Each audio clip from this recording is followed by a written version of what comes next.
So hello guys, welcome back to the channel. In this video, we'll cover this lab. First of all, click on Start Lab, and if you're new to this channel, do like the video and just subscribe the channel. Now open the Looker Incognito window and wait for it to fully load. Now here, come back again to the lab instruction, copy the credentials from here.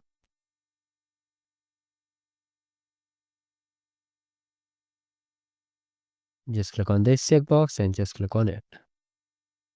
Now once the screen look like this, you have to come over here and click on this to enable the development mode. Otherwise, you won't be able to modify the files. It will simply refresh the browser and load again. Okay, so wait for it, come to the develop and Qwiklabs e-commerce. Wait for this page to fully load. Now from here, just click on this view option, create view. Okay, create view.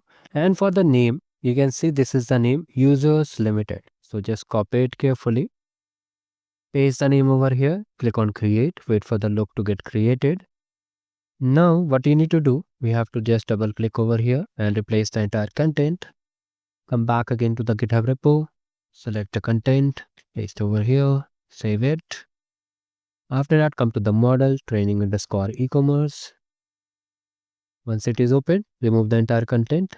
Come back again to the GitHub repo, scroll down, copy it, paste from here, save it. Validate lookml. Click on commit. You can write any message over here, like the video. Okay.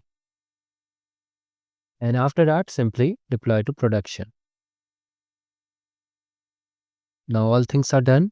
Okay, come back again to the lab instruction and simply check the score. You can refresh the browser also. And if you want to enable the yellow check my progress bar, check the video description. Now this is how we completed the lab. Do like the video and check the solutions in the playlist.